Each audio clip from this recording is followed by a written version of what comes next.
الحمد لله نحمده ونستعينه ونؤمن به ونتوكل عليه ونعوذ بالله من شرور أنفسنا ومن سيئات أعمالنا من يهده الله فلا مضل له ومن يضلله فلا هادي له وأشهد أن لا إله إلا الله وحده لا شريك له وأشهد أن سيدنا وسندنا ونبينا ومولانا محمدا عبده ورسوله صلى الله تعالى عليه وعلى آله وصحبه أجمعين. أعوذ بالله من الشيطان الرجيم. بسم الله الرحمن الرحيم. يا أيها الذين آمنوا ادخلوا في السلم كافة. آمنت بالله صدق الله مولانا العظيم وصدق رسوله النبي الكريم ونحن على ذلك من الشاهدين والشاكرين والحمد لله رب العالمين.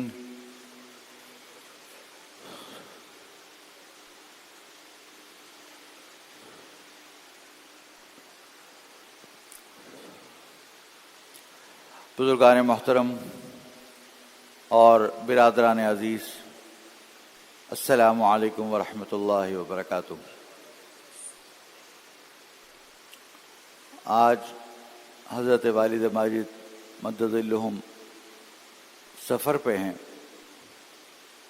تو اس لیے بندہ آپ کے سامنے حاضر ہے.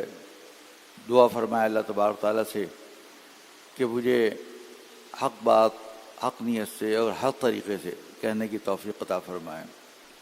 آمین. ابھی جو آپ کے سامنے قرآن کریم کی آیت کا ایک چھوٹا سا حصہ میں نے پڑھ کر سنایا، اس میں اللہ تعالیٰ نے ارشاد فرمایا کہ یا ایھا الذین آمنوا ادخلوا فی السلم کافہ، کہ اے ایمان والو اسلام میں پورے کے پورے داخل ہو جاؤ. اے ایمان والو اسلام میں پورے کے پورے داخل ہو جاؤ. یہاں پر مخاطب کافر نہیں ہے، مومنین کو خطاب ہے. مومنین سے کہا جا رہا ہے کہ جو لوگ مومن ہیں وہ اسلام میں پورے کے پورے داخل ہو جائیں. اب اس کا کیا مطلب؟ اس کا مطلب یہ ہے کہ اسلام کی جتنی بھی تعلیمات ہیں، شریعت کے جتنے بھی احکام ہیں،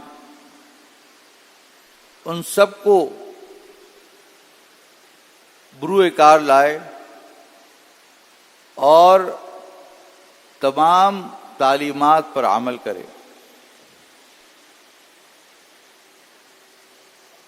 خواہ وہ تعلیمات ہماری عقائد سے متعلق ہوں،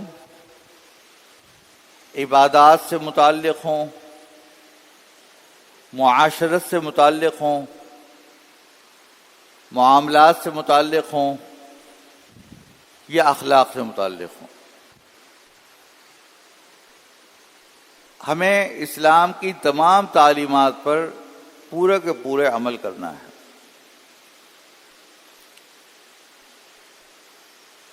عقائد کے حساب سے تو ہم سب سمجھتے ہیں کہ سوائے اللہ تعالیٰ کے کوئی معبود نہیں، اور حضور اکرم صلی اللہ علیہ وسلم اللہ تعالیٰ کے آخری نبی اور انبیاء کے سردار ہیں، اور ہم تمام انبیاء کرام پر ایمان لاتے ہیں، ملائکہ پر اور تقدیر پر، تمام چیزوں پر. تو اس کی تو جب انسان اسلام لاتا ہے اور مسلمان گھرانے میں پیدا ہوتا ہے تو ایمان اور عقیدہ تو بنیادی طور پر یہ ہوتا ہے. عبادات بھی، جو عبادات کے ارکان ہیں وہ بنیادی طور پہ 5 ہیں، جن میں سے ایک تو یہی ہے کہ ایمان لائے اور اشہد ان لا الہ الا اللہ واشہد ان محمد رسول اللہ کہے دل سے، دوسرے یہ کہ نماز قائم کرے، تیسرا یہ کہ زکوٰۃ ادا کرے، چوتھے یہ کہ رمضان کے روزے رکھے، اور پانچویں یہ کہ زندگی میں کم از کم ایک بار حسب استطاعت، جو صاحب استطاعت رکھتے ہوں مالی اور جسمانی، وہ حج ادا کریں۔ یہ عبادات ہیں، ان کا ہم سب کو پتہ ہے کہ یہ جن کو ارکان اسلام بھی کہا جاتا ہے۔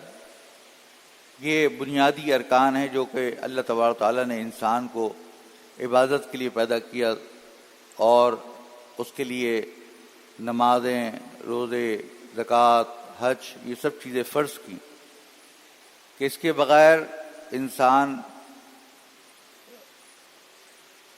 مکمل طور پہ مومن نہیں ہو سکتا۔ تیسری چیز ہے معاشرت۔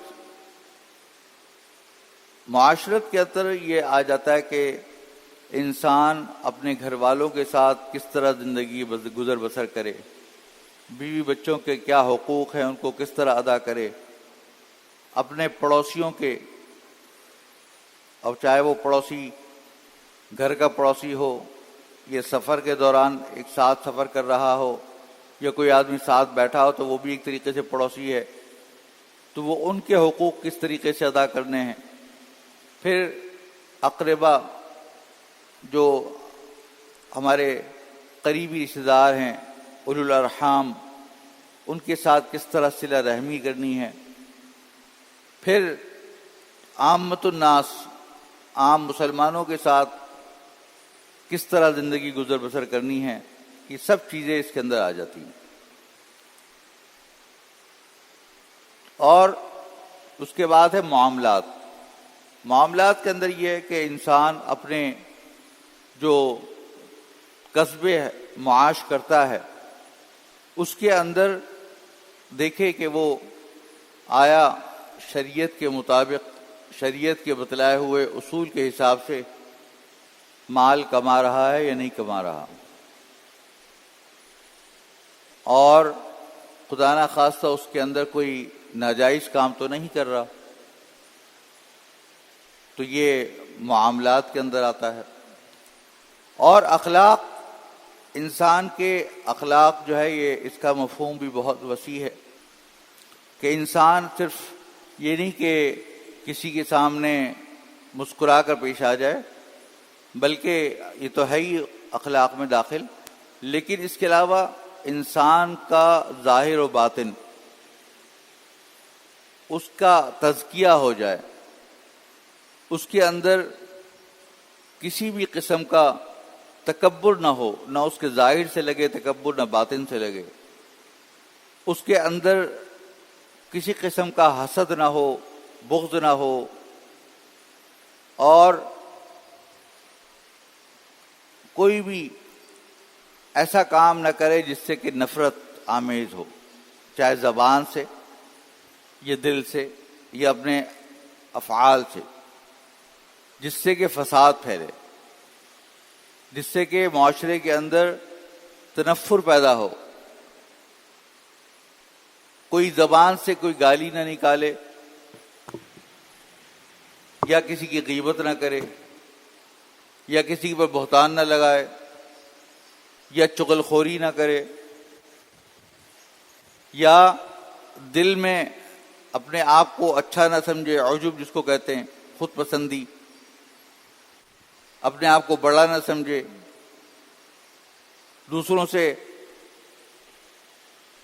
دوسروں کی تجسس میں نہ رہے، دوسروں کے ساتھ محبت سے پیش آئے، دل میں سب کے لیے محبت و نرمی ہو۔ یہ سب چیزیں اخلاق کا حصہ ہیں۔ تو دل کا، انسان کا، اور ظاہر کا اور باطن کا اخلاق کا بہتر ہونا بہت ضروری ہے۔ تو یہ چاروں چیزیں، یعنی عبادات، معاشرت، معاملات اور اخلاق، عقائد کے بعد، یہ سب چیزیں اس کی شریعت کے اندر بڑی تاکید آئی ہے۔ اگر آپ حضور اکرم صلی اللہ علیہ وسلم کی زندگی میں دیکھیں گے تو آپ کو یہی چیزوں، یہی چیزیں نظر آئیں گی آپ کو. اگر آپ سیرت کا مطالعہ فرمائیں گے، ہمارے ہاں جتنی بھی کتابیں پڑھائی جاتی ہیں، سیاہ ستہ ہو یا مشکات ہو یا جتنی بھی کتابیں حدیث کی کتابیں ہیں، اس پہ ساری باتیں یہی ہیں. بلکہ یہاں تک کہ فقہ کے اندر بھی،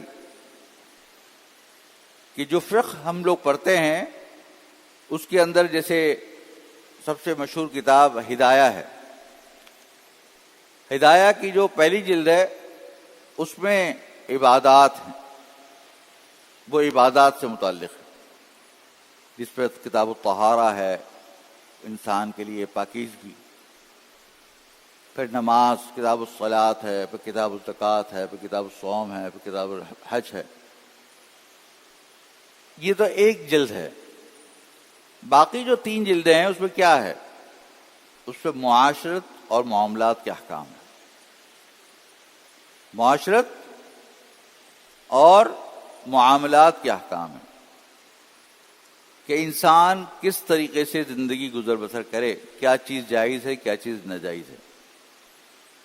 تو یہ ہر مسلمان کا سیکھنا، ہر مسلمان کو اس چیز کا سے آگاہ ہونا کہ میرے لیے کیا چیز جائز ہے اور کیا چیز ناجائز ہے، اور میرے اوپر کیا فریضہ عائد ہے اور کیا چیزیں گناہ ہیں، یہ سب چیزیں جاننا ہر مسلمان کے لیے فرض عین ہے.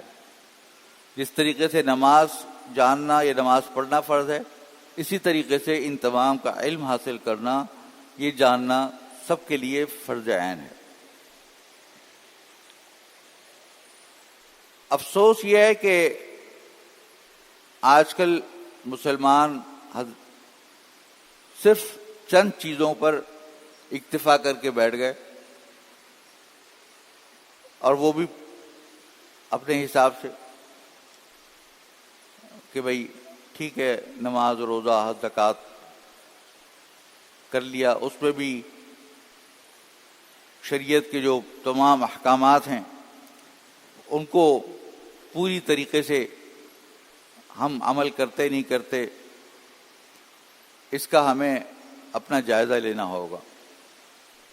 پھر یہ تو اہم عبادات ہیں، لیکن جو باقی چیزیں ہیں، معاشرت اور اخلاق اور عبادات اور معاملات، اس کے اندر بہت زیادہ کوتاہیاں ہیں، اور ہم مسلمان جو ہیں وہ ان چیزوں پر عمل نہیں کر پاتے کہ جو ہمیں جاننا چاہیے.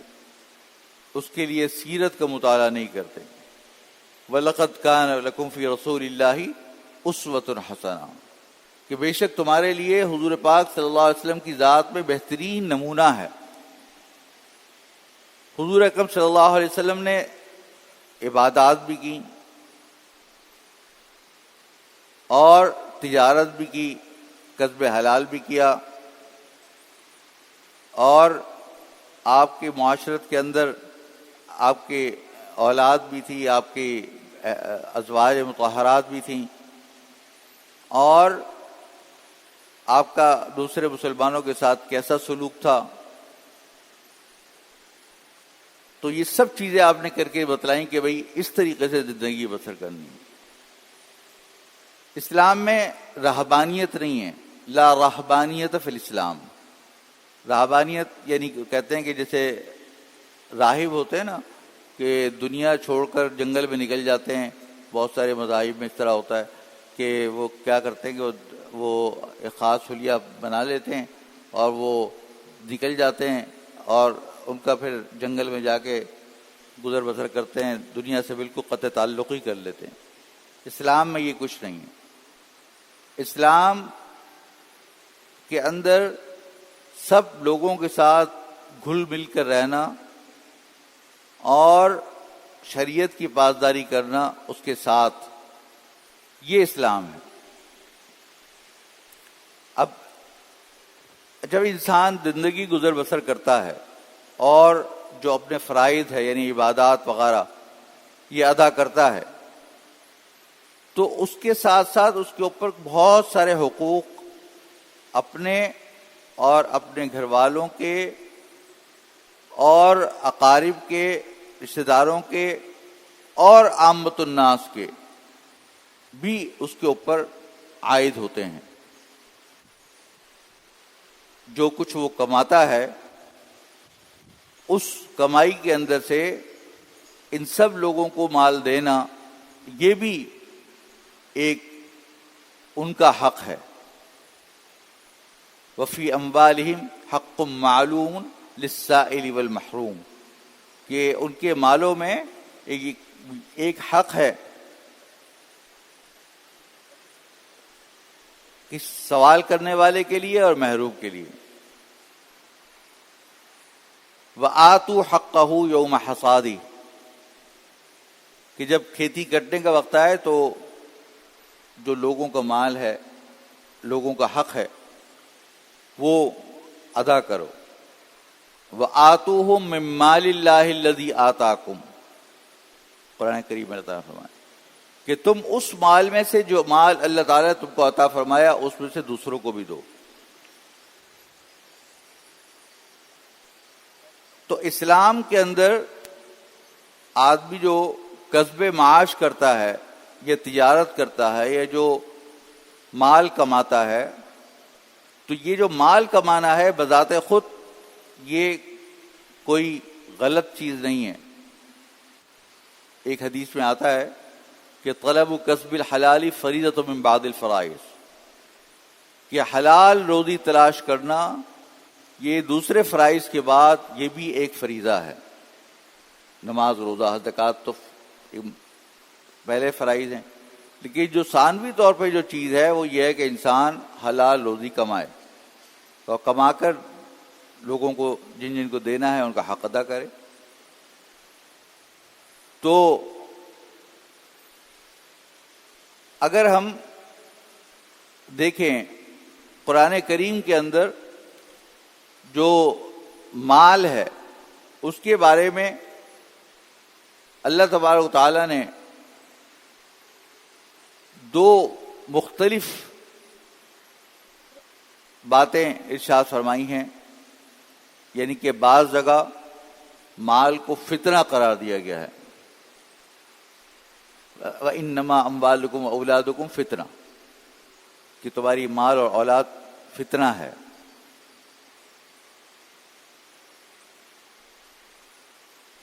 اور بعض اوقات اس کو دشمن بھی قرار دیا گیا ہے کہ تمہارے لیے دشمن ہے.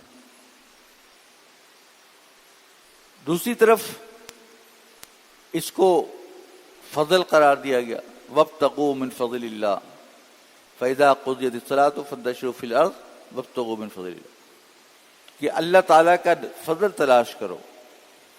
تو یہ اللہ کا فضل ہے. بعض جگہ اس کو خیر قرار دیا گیا، بعض جگہ اس کو کلوا من طیبات ما کسبتم، اس کو طیبات یعنی پاکیزہ چیز قرار دیا گیا. ایک عام آدمی جب یہ غور کرے کہ یہ کیا مطلب ہے کہ ایک جگہ اللہ تعالیٰ اس کو فتنہ کہہ رہے ہیں، ایک جگہ دشمن کہہ رہے ہیں، اور ایک جگہ اس کو خیر کہہ رہے ہیں اور ایک جگہ اس کو فضل کہہ رہے ہیں، تو کہیں خدا نہ خواستہ تضاد تو نہیں ہے. تو بزرگوں نے یہ تشریح کی ہے کہ انسان کے لیے یہ جو مال ہے یہ فتنہ بھی بن سکتا ہے، والعیاذ باللہ دشمن بھی بن سکتا ہے اور فضل بھی بن سکتا ہے. کیسے؟ اگر انسان کا جو مقصود اصلی ہے، منزل مقصود ہے، وہ اللہ تعالیٰ کی عبادت اور اللہ کی رضا ہے، لیکن چونکہ دنیا میں زندگی گزر بسر کرتا ہے، یہاں دنیا میں ایک عارضی قیام گاہ ہے،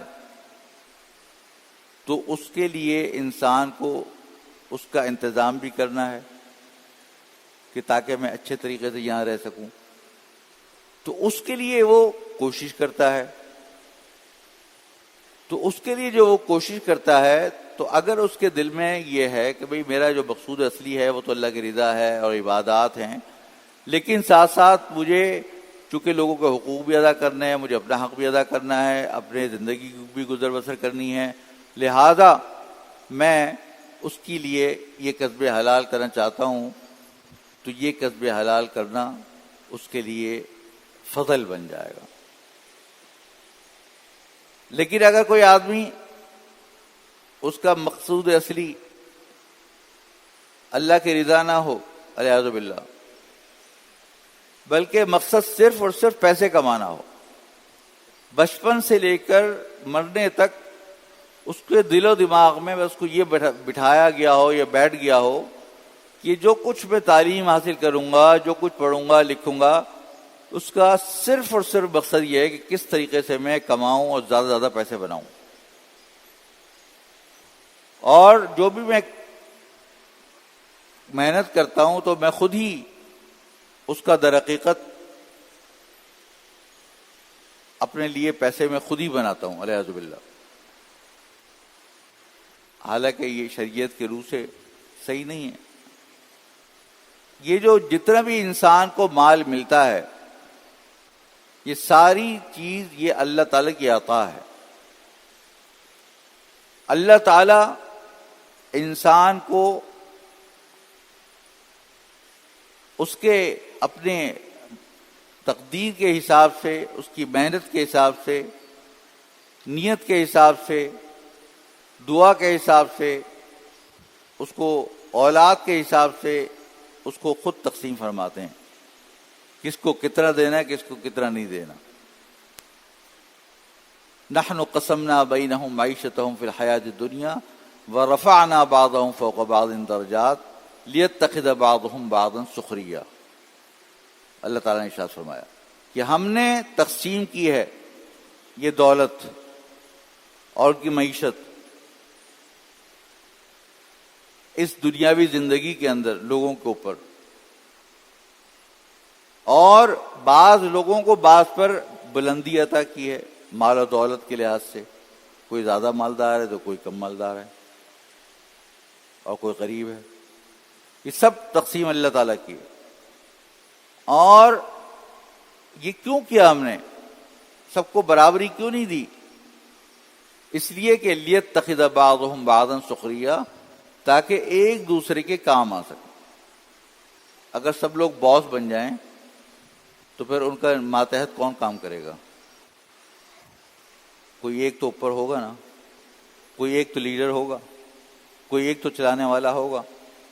تو کچھ لوگوں کو اللہ تعالیٰ نے ان کی اللہ تعالیٰ کی جو حکمت بالغہ ہے اس کے حساب سے اللہ تعالیٰ نے تقسیم کیا۔ آپ دیکھیے کہ ہمارے ملک میں یا پوری دنیا میں کوئی ملک ایسا نہیں ہے یہ فیصلہ کرتا ہو، اور نہ ہی کر سکتا ہے، کہ اس ملک میں کتنے ڈاکٹر ہونے چاہیے، کتنے انجینئر ہونے چاہیے، کتنے تاجر ہونے چاہیے۔ انسان کی بے شمار ضروریات ہیں۔ کوئی آدمی جو ہے وہ بڑھئی ہے تو کوئی الیکٹریکل یعنی کہ بجلی کا کام کرتا ہے، تو کوئی جو ہے وہ بال کاٹتا ہے، تو کوئی جانوروں کو ذبح کرتا ہے، تو کوئی جو ہے وہ گندم اور زراعت کا کام کرتا ہے، تو کوئی جو ہے وہ مختلف النوع قسم کے کام کر رہے ہیں۔ کچھ لوگ ڈاکٹر بنے ہیں، کچھ انجینئر ہیں، کچھ سائنسدان ہیں، کچھ علماء کرام ہیں۔ یہ سب کچھ جو ہو رہا ہے، یہ اس کا کہ کون کتنے افراد یہ کام کریں گے، کتنے افراد یہ کام کریں گے، یہ پلاننگ کرنے والی ذات کون ہے؟ کوئی حکومت کرتی ہے؟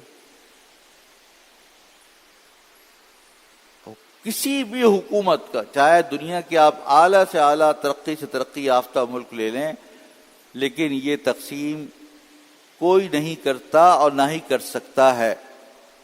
یہ صرف اور صرف اللہ تعالیٰ نے تقسیم کیا ہے کہ کتنے لوگ۔ اور دیکھیں، آپ کو کبھی آپ کو کسی چیز کی ضرورت ہوگی، آپ کو بڑھئی کی ضرورت ہوگی تو بڑھئی مل جائے گا، الیکٹریکل آدمی کی ضرورت ہوگی تو وہ مل جائے گا، آپ کو روٹی پکانے والی کی ضرورت ہوگی تو روٹی پکا طباخ مل جائے گا، ہر چیز آپ کو مل جائے گی۔ اللہ تعالیٰ نے ہر ہر ایک کی ڈیوٹی لگا دی ہے کہ تم نے یہ کام کرنا ہے.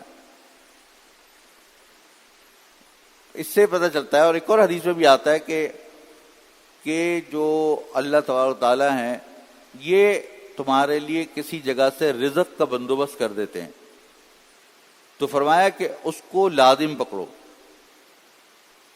اس کو مت چھوڑو جب تک کہ وہ خود سے نہ چھوٹ جائے. اس کا مطلب یہ ہے کہ انسان کو جہاں سے اس کو رزق آ رہا ہے اس پہ لگے رہنا چاہیے استقامت کے ساتھ, اس کو بلا وجہ ترک نہیں کرنا چاہیے, کیونکہ یہ اللہ تعالیٰ نے اس کے لیے یہ تقسیم کیا ہے اور اس کو اس پہ لگایا ہے. کیونکہ ہم اس قابل نہیں تھے کہ ہم کرتے, بلکہ اللہ تعالیٰ نے ہمارے بچپن سے ہمارے دل و دماغ میں اس طرف ڈالا, ذہن میں, اور ہم اس طرف لگ گئے اور یہ کام کرنا شروع کر دیا. اور یہ اللہ تعالیٰ کی تقسیم ہے. جب اللہ تعالیٰ کی تقسیم ہے تو اب پتہ یہ چلا کہ جتنا بھی مال ہمارے پاس آتا ہے یہ سارا کا سارا اللہ تعالیٰ کی عطا ہے. ہم سوچتے ہیں کہ ہم نے محنت کی, ہم نے کمایا. ایسا نہیں ہے. قرآن کریم میں ایک جگہ ارشاد فرمایا اللہ تعالیٰ نے کہ افرأیتم ما تحرثون اانتم تزرعونہ ام نحن الزارعون, کہ تم نے کبھی غور کیا جو تم لوگ کاشتکاری کرتے ہو کیا تم اگاتے ہو یا ہم ہیں اس کو اگانے والے. بڑی بہترین زبردست مثال ہے. انسان کا کام کیا ہے؟ انسان کا کام تو صرف یہ ہے کہ وہ بیج لیتا ہے. آپ کھجور کا بیج ڈال دیں, چھوٹا سا بیج ہوتا ہے, یا کسی بھی قسم کا آپ بیج, کسی بھی پودے کا بیج ڈال دیں زمین کے اندر. آپ نے زمین کے اندر ڈال دیا, آپ نے پانی ڈالا, کبھی تو پودا نکل آتا ہے, کبھی پودا نہیں نکلتا, اور کبھی پودا نکلتا ہے تو بہت پھلدار ہوتا ہے, بعضوں کا پھلدار نہیں ہوتا. ہوتا ہی نہیں ہوتا ایسا.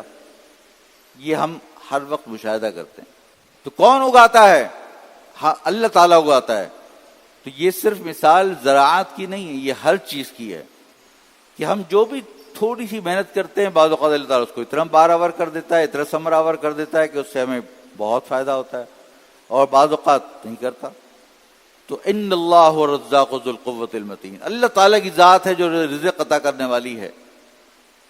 تو در حقیقت ان اللہ هو المعطی, اللہ تعالیٰ کی ذات ہی در حقیقت عطا کرنے والی ہے.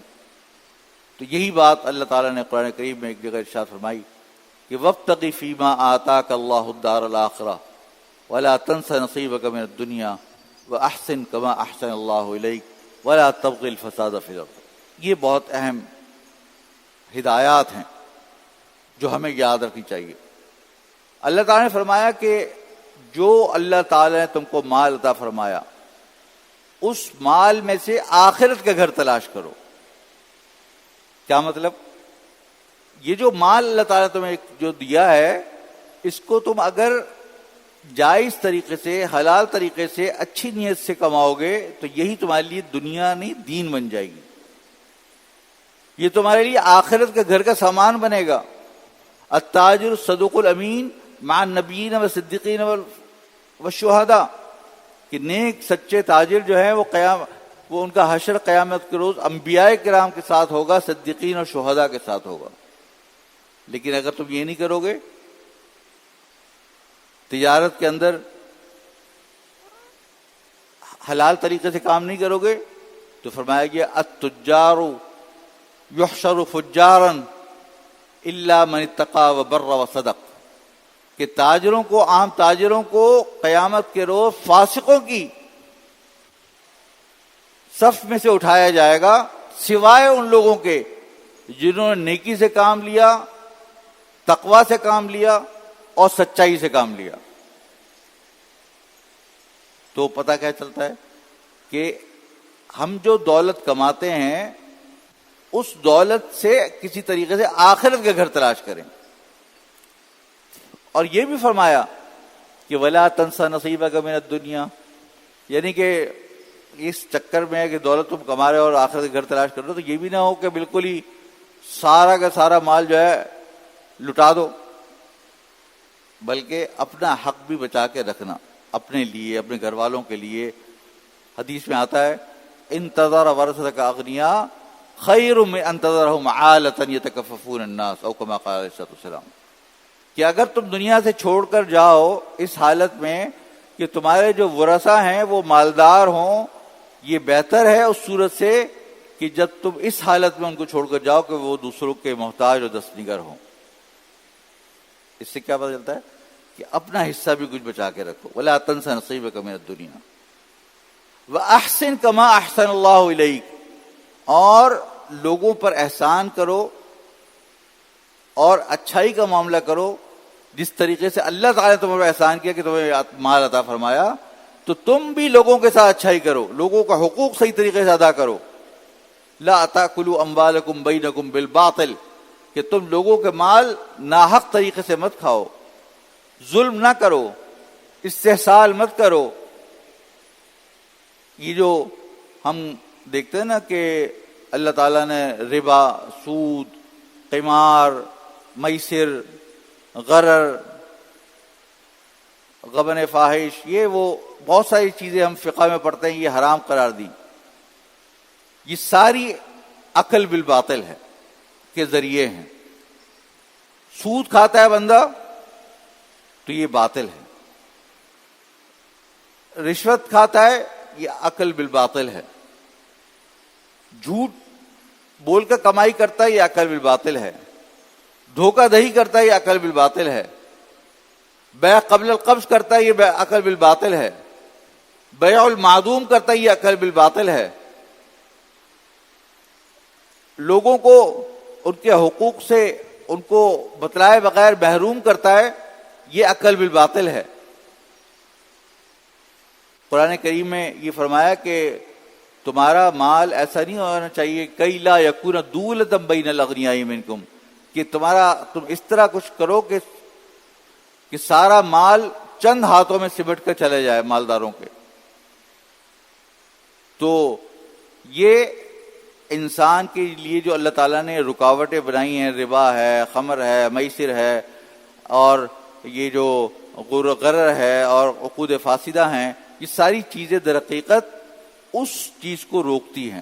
اگر شریعت کے بنیادی اصولوں پر شرکت ہے، مضاربت ہے، اور جو تجارت کے جائز طریقے ہیں ان کو صحیح طریقے سے اپنائے تو، اور زکوٰۃ و صدقات صحیح طریقے سے ادا کرے، تو جو دولت کا رخ اوپر کی طرف جاتا ہے مالداروں کی طرف اور چند لوگ مالدار بن جاتے ہیں، وہ نیچے کی طرف آئے گا اور ایک بہت اچھے طریقے سے تقسیم دولت ہوگی۔ تو اسی لیے اللہ تعالیٰ نے فرمایا کہ وَلَا تَبْغِ الْفَسَادَ فِي الْأَرْضِ، کہ زمین میں فساد مت مچاؤ، ایسے طریقے سے مال مت کماؤ کہ جس سے کہ دنیا میں فساد پھیل جائے۔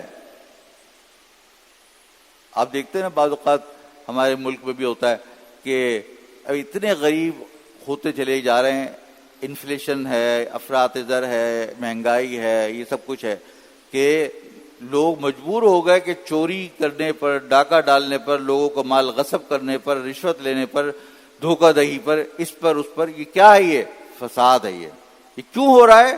اس لیے کہ مال و دولت کی تقسیم جو ہے وہ منصفانہ صحیح طریقے سے نہیں ہو رہی۔ ہم لوگ سود میں مبتلا ہیں، ہم لوگ جوئے بازی کے اندر بہت ساری اسپیکولیٹو ٹرانزیکشنز ہوتی ہیں اس کے اندر مبتلا ہیں، عقود فاسدہ کے اندر مبتلا ہیں، ہم لوگ بہت سارے عقل بالباطل کے امور کے اندر مبتلا ہیں۔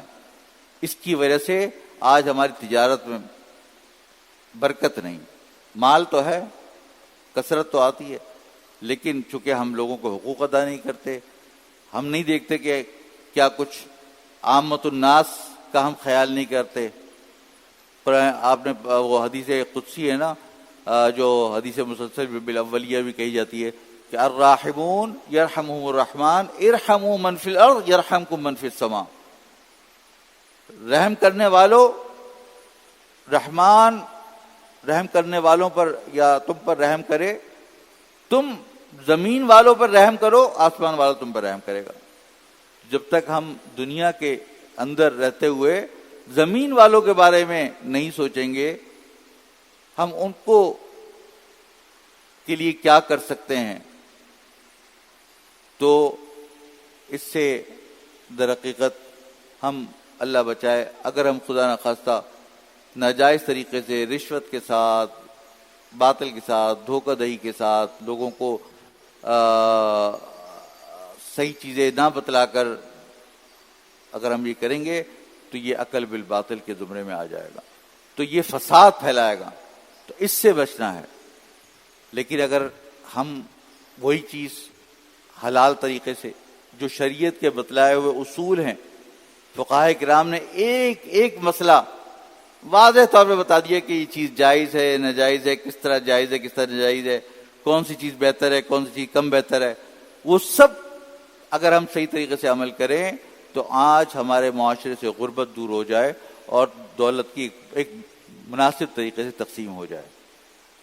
تو ہمیں ان تمام باتوں کو سیکھنا ہے اور سمجھنا ہے اور اس پر عمل کرنا ہے۔